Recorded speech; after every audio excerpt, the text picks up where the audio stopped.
Hello, my dear students. Welcome to the grammar section. We are going to learn conditional clauses today. In this module, we will learn about first, second, and third conditional clauses, and you will be able to distinguish whether the words are used as nouns or verbs. Let's see what conditionals are.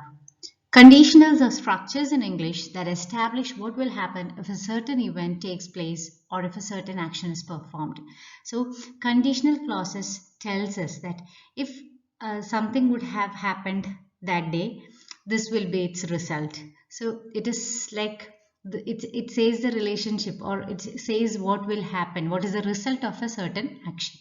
That's why we use conditionals. We use conditionals to express what will be the result of a certain action. As you know, an adverb clause is a dependent clause that usually answers the questions when, why, how, and where. The adverb clauses of condition include the first conditional if clause, which is used to talk about a situation that is likely to happen. The first conditional will talk about a situation that is expected to happen. That is the most likely thing to happen. The second conditional if clause, which is used to talk about a situation that is unlikely to happen or is imaginary. So the first condition has the most probability of happening, but the second conditional is often imaginary. It is not going to happen. The conditional is used to talk about future events that might happen. It uses present tense to discuss the possible future events. If it rains, we will have to cancel the picnic. If you come with me, I will make it worthwhile for you. If I go abroad, I will get something back for you. See, the first clause will be always in present tense, simple present tense, and the second clause will always be simple future tense. See, will have, will make. Here, you come, that is simple present tense.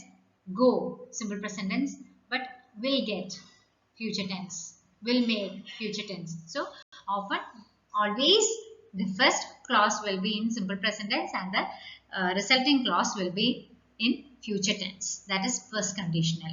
That is how first conditional is written. So now let's see what's the difference between first conditional and second conditional. First conditional, if, present tense, and then the second clause will begin with will. Will have will in it. For example, if I find her, I will tell her that I love her. See, if I find is simple present tense and I will tell, future tense. That is always the structure of first conditional clauses. Now, second conditional, it is not possible, it won't happen. We are just imagining if something like that had happened, this will be the result. If, and always it will be, the first clause will be in past tense, simple past tense, and the second clause will always have would. It's a past tense of will, the would will be there for second conditional. So, if I found simple past tense, I would tell her, I would, see. This is the past tense of will.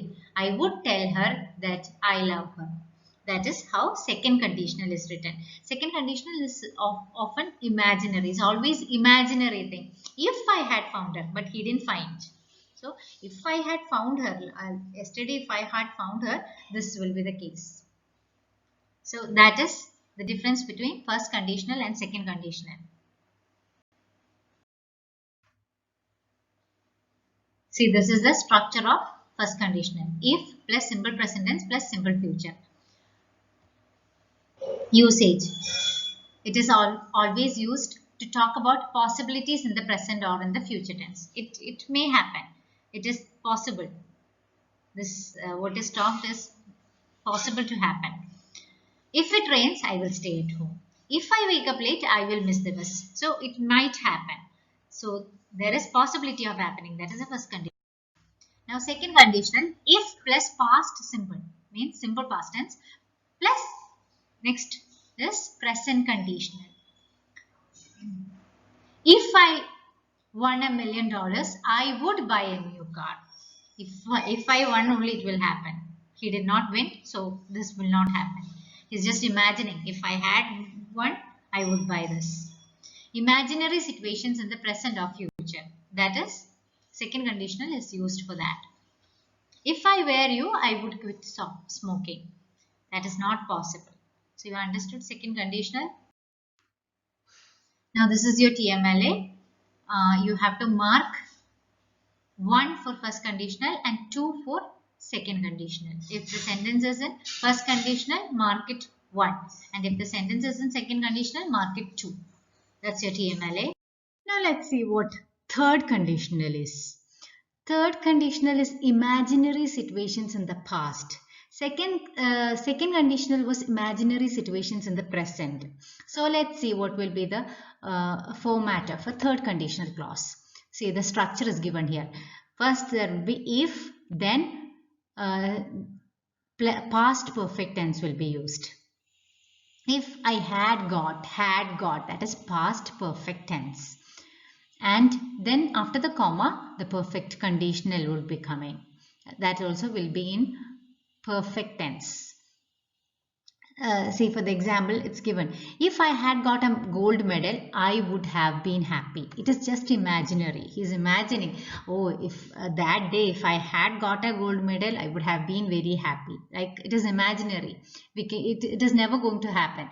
This boy or this girl is imagining something about a past situation for that day, that during that exam which finished very many days back, if I had won in that exam, I would have been very happy. So it's just imaginary. It cannot happen because they are imagining about the past.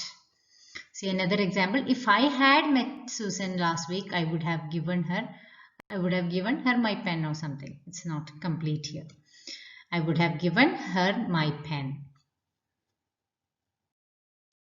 Now you have to rewrite these sentences using the third conditional if clause.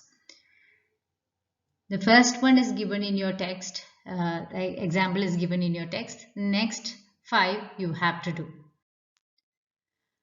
Now let's see another thing. In English, some words can be used either as noun or as verbs. Nouns means it would be used to name something, name a feeling, name a thing or anything like that. And verbs means action words. Somebody is doing something. That is verbs. So the same word can be used both as nouns and as verbs. Let's see, an example is given here. Please watch the ceremony carefully. Here the word watch is used as verb. Okay, got it? Watch is used as verb. Watch means do something, do carefully, look into it. That is watching here. That is an action word here. In the second sentence, see, my father presented me with a watch. It's a thing. It's the name of a thing there. It's presented me with a watch, which we use to know the time. Here the word watch is used as a noun. So see, the same word is used say as a verb and as a noun. That is the thing here. Now you have your TMLA with this. See, vocabulary section, page number 45 in the course book should be done as your TMLA. That is to distinguish whether whether the words given in that sentence are used as nouns or as verbs. That's all. Thank you. Take care. Bye-bye.